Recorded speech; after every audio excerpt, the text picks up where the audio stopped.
Welcome to the Creative Playing Podcast Network.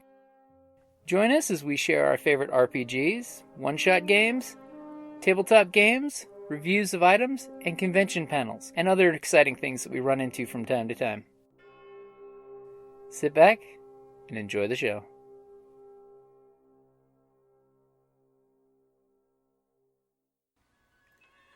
Hi, this is Kelly, aka Trixie from Ragnarok and Roll, a Scion to Ragnarok story, and Tilda Wimblewick from D&D Journey of the 5th Edition. First off, I would just like to say thank you to everyone for listening to our varied adventures, as well as for rating us on iTunes and RPGpodcast.com. If you haven't rated us yet, we would greatly appreciate it if you could. And if you're looking for more ways to support our efforts, we are now on Patreon, a great site where you can help us continue making more podcasts, as well as some special surprises for our patrons. If you can, please look us up at www.patreon.com/cppn. Every little bit helps. And again, thank you for listening.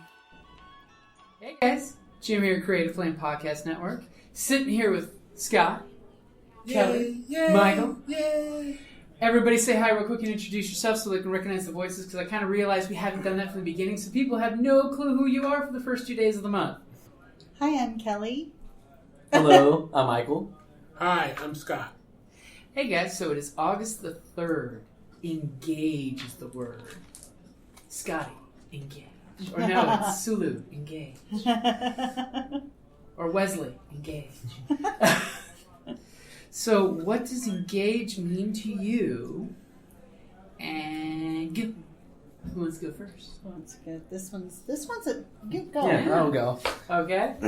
You just put something in your mouth, so we'll make you engage. So engaging, obviously, you're part of something.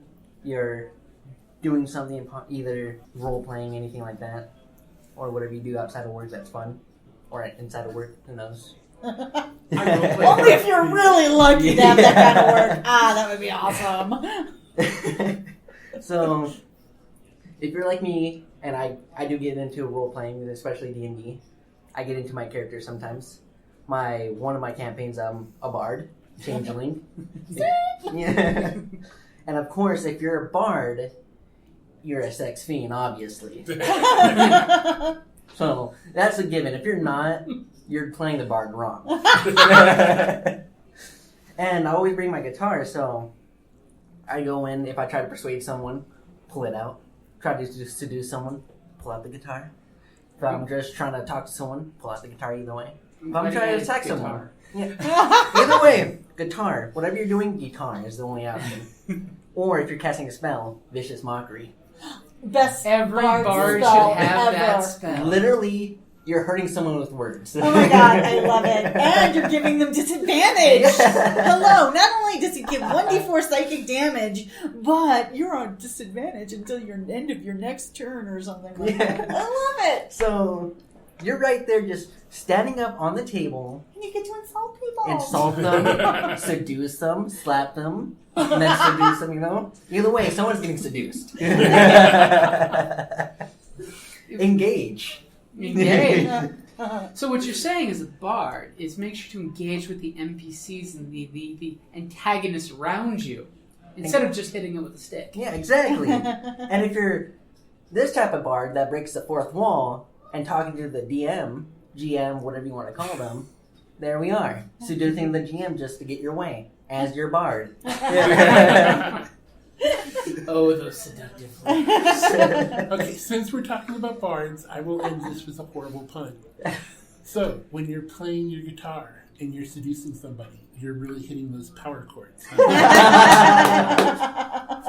By the way, my bar name is Bardock Dragon Balls. So if anyone is not a Dragon Ball fan, Bardock is Goku's dad, and then Dragon Balls is the show Dragon Ball. Oh, okay.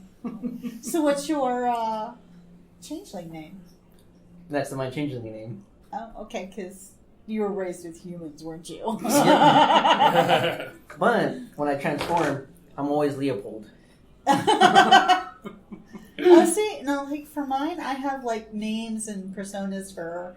I have them all charted out, everything. Either way, it's Leopold for me, and I just hit people with my guitar. Oh, well, there you go. What, you like me?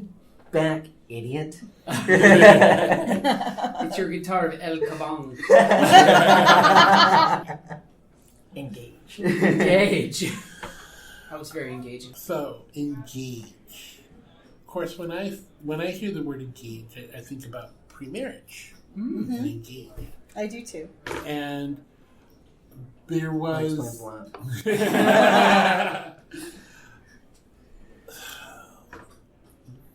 Oh, I just realized that he really can't tell a whole lot of that story. But it is gaming is not just all guys. No. And Really? yes. Are you sure? Wait a second, you're not a guy? No. How did you sneak into this Hold room, it, hold Kelly? it. Nope, we're not a guy. And I've been very lucky throughout most of my gaming to be in groups that had one or more women in it who were just phenomenal. And watching, again, I cannot go into details, but being in a gaming group, watching two people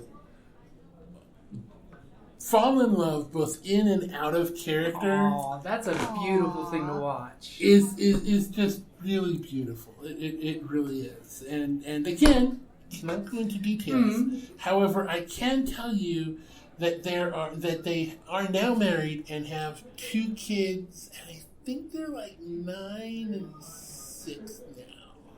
Maybe more than no, they have to be older than that. They'd be like 10 and 8. The magic when you see friends Yes. become more than friends, and in the gaming group, that is something special. She's smiling because she seduced me through gaming. Was it a bard? No, actually, it wasn't. Jim was the GM, so it was like, but I made the mistake of bringing a game book to work, and she's like, I haven't gamed in forever. like, oh my god. No. I like to be in the gaming group.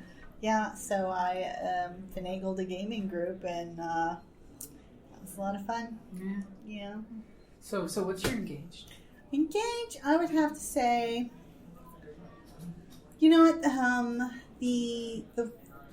that was the first thing I thought of was, engage, but like, yes, and I did seduce my husband through gaming, but to be fair, he is just fabulous, so, but recently, we have been engaging some young people into starting to play that, and so we were asked, hey, can we run this group with our children? And they asked Jim, of course, to GM.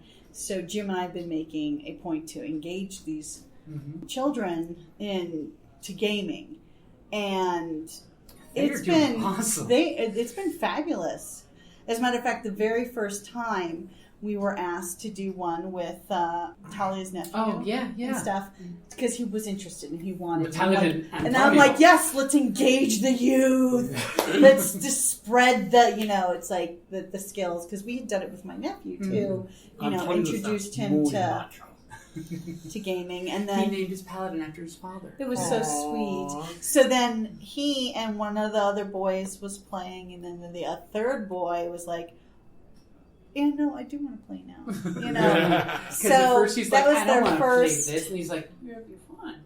Yeah, this looks kind of fun. So then they would kind of hang out while we were playing other games later, and then recently their mom comes to Jim and say, hey, it's like, hey, I would like to, And I'm all for it. Want to do a game. Younger generation gaming. So early, now, we're doing a at least once a month game with them, D&D game, and they are fantastic. These guys are, and one's the party leader, and took a wood he's elf the noble wizard, and immediately I'm like, okay, I'm writing you as the leader of the group. You're a noble. You were bred for this. Yeah, we call it the noble hires because that's what His brother is the Dragonborn rogue, who's a jerk to hit the wizard. Oh my god! Which but works he out is perfectly in so character. clever.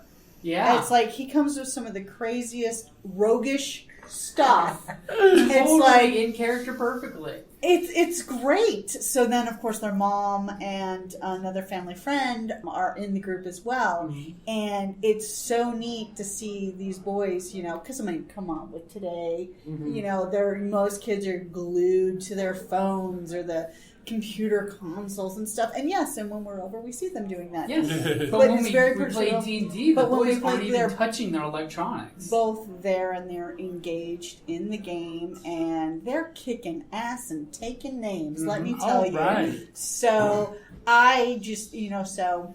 Even to the point that their dad who has to go to work is jealous when he watches this whole game. Although He's when like, he gets to "I play do work." once in a while. So that's my, let's engage the next generation Yeah, that's a good one. to role-playing. And, you know, we always, in our family, we have the saying, it's like, those who play together stay together, you know. So, heck, my 70-plus-year-old, I'm not going to give away a real age, well, has She's role-played horrified with us. people with her role-playing. Oh my Yes. God! She's horrified me! In our Scion game, she's done horrible things to her boy toys. So I'm going to There's this cute little granny, like, you know, just the sweetest little thing, and like, what demons are in that mind of yours? She's like, I'm breaking up with him. Hold him to the wall by the throat. Yeah. Leave me alone. But, yeah, no, it's everything. And now my nephew actually He has plays his own with his D&D group. friends. Yeah, in his Boy Scout troop. And he's now starting, Yeah. going to be starting his senior year of high school next week. He's growing up. And he games with his friends, one of which is in college, and so when they get together, Yeah, many times they Trevor's, game. you know, engaged me and asked questions about Yeah. D&D. But what are your suggestions? I'm like, here's what you can do. But here's what we you should give him the starter kit. It's the 5-year anniversary of that starter kit, by the way, this month. Yeah. Which also hold it, means- D&D 5th edition's 5th year anniversary. Awesome! And so, what does engage mean to me? In regards to like in regards RPG. to gaming. It's when the person creating the story and the team that you're working with to write it put together something that keeps you interested. And not just that keeps you interested, but keeps you as a part of the story. That is what it means to me. Keeps Actually, things yeah. rolling. Yeah. And not just rolling, because sometimes you go off on a side story for no good reason, but you're still involved. It's still involved in the story that's being told. Sometimes when there's a large group of people, people tend to feel disconnected from the story as it's happening. And so being something that helps me be engaged is just a story that holds my attention. Mm-hmm. Being engaged in the narrative. Mm-hmm. Yeah. But also, engagement is also where the players are, you know, they're all in, you know, they want to participate, you know, because when you want to participate, you make the story grow.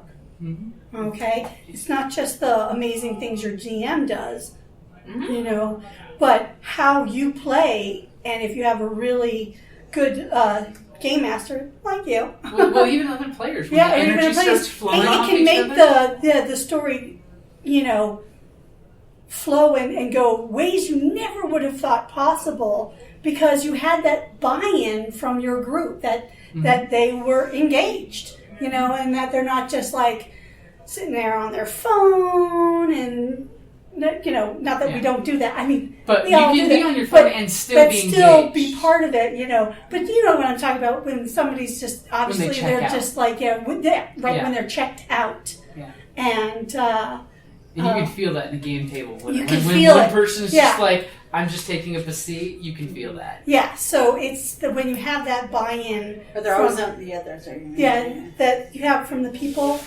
you know, it that sort of engagement is, well, it's like gold.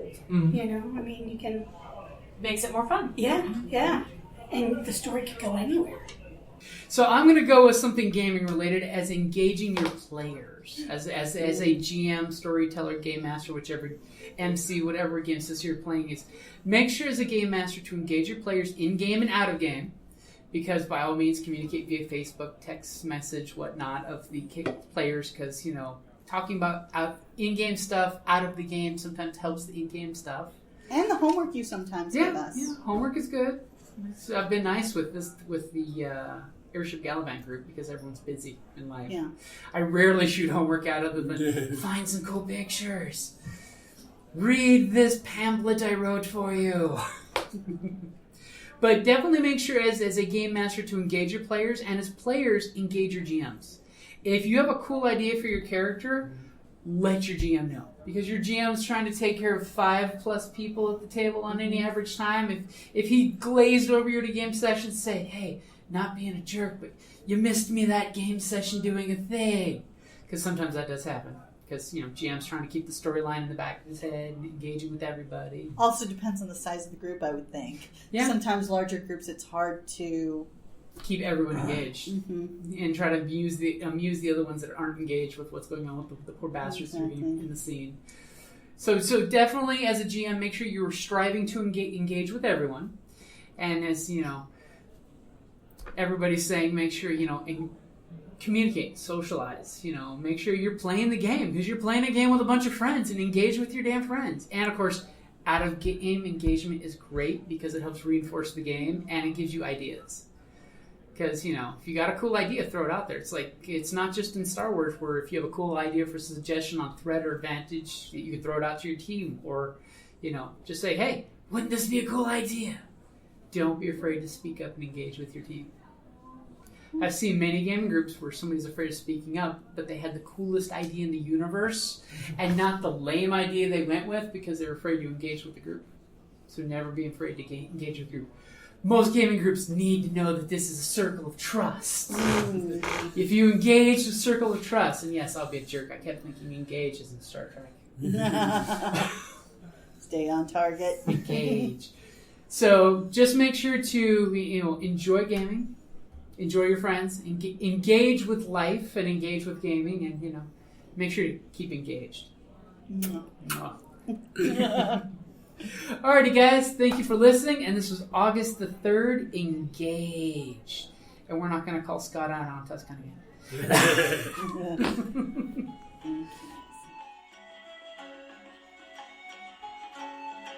Thank you for listening to the Creative Play and Podcast Network. And feel free to enjoy our other shows, such as D&D Journey of the 5th Edition and Scion Ragnarok and Roll, a Scion hero to Ragnarok story. Thank you for listening.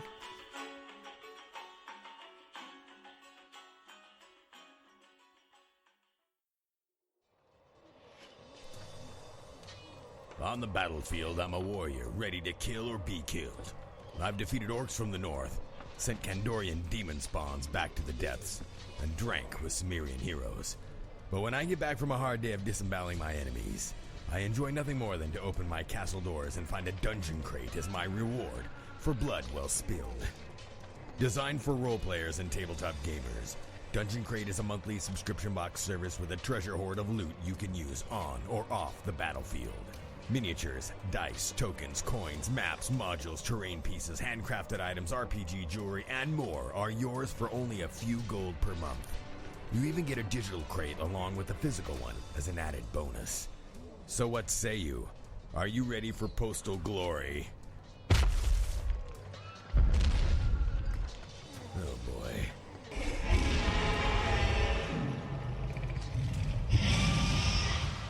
DungeonCrate.com. Let the adventure begin.